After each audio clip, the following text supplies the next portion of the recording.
Hello' আজি বনাম বিলাহী দিয়া মাছৰ ৰেচিপি এটা চিম্পলকৈ বনাম। এয়া মই মাছ লৈছোঁ, বাহু মাছ ধুই পেলাই হালধি নিমখ সানি থৈ দিছোঁ। আৰু এইখিনি হ'ল মাছৰ কণী।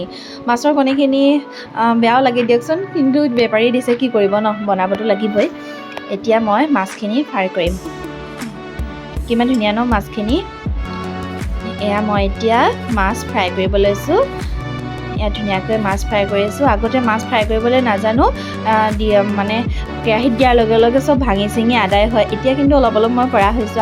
আগতে কি জানেনে, বিয়া যেতিয়া হোৱা নাছিলোঁ তেতিয়া ইমান শিকা নাছিলোঁ। এতিয়া বিয়া হোৱাৰ পিছত অলপ অলপকৈ শিকিছোঁ বনাবৰ কাৰণে। আৰু এয়া মই মাছ ফ্ৰাই কৰি ল'লোঁ। আৰু তাৰপিছত মই কেৰাহীটো লৈ পেলাই তাতে মানে তেল অলপমান দি থৈ দিছোঁ, গৰম কৰি পেলাই। গৰম হৈ আছে এতিয়া, জুইটো অকণ চিমত থৈ দিছোঁ। তাৰপিছত পিঁয়াজ আৰু বিলাহী মই মিক্সাৰ গ্ৰাইণ্ডাৰত পেষ্ট কৰি থৈ দিছোঁ একাষৰীয়াকৈ।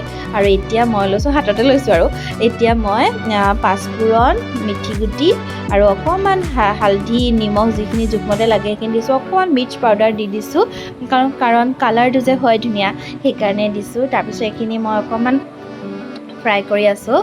তাৰপিছত বিলাহী আৰু যে মই কৈছিলোঁ পিঁয়াজখিনি পেষ্ট কৰি থৈছিলোঁ, এই পেষ্টখিনি এতিয়া ইয়াতে দি দিম। তাৰপিছত মই এখন হাতে যে মোবাইলটো ধৰি আছোঁ, সেইকাৰণে মানে অলপ দিগদাৰ হৈছে।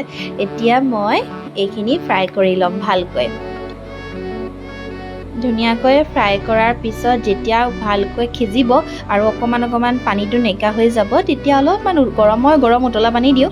উতলা পানী দি পেলাই ভকভকীয়াকৈ যেতিয়া মানে উতলিব, তেতিয়া মই ফ্ৰাই কৰা মাছখিনি দি দিম।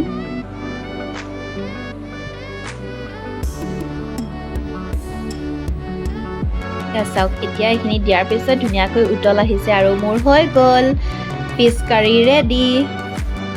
একেবাৰে চিম্পল নহয়নে? কেতিয়াবা এনেকৈ খাবলৈ মন যায়, নহয় জানো? কেনেকুৱা লাগিলে জনাব। মোৰ ভিডিঅ'টো চোৱাৰ বাবে আপোনালোকলৈ বহুত বহুত ধন্যবাদ।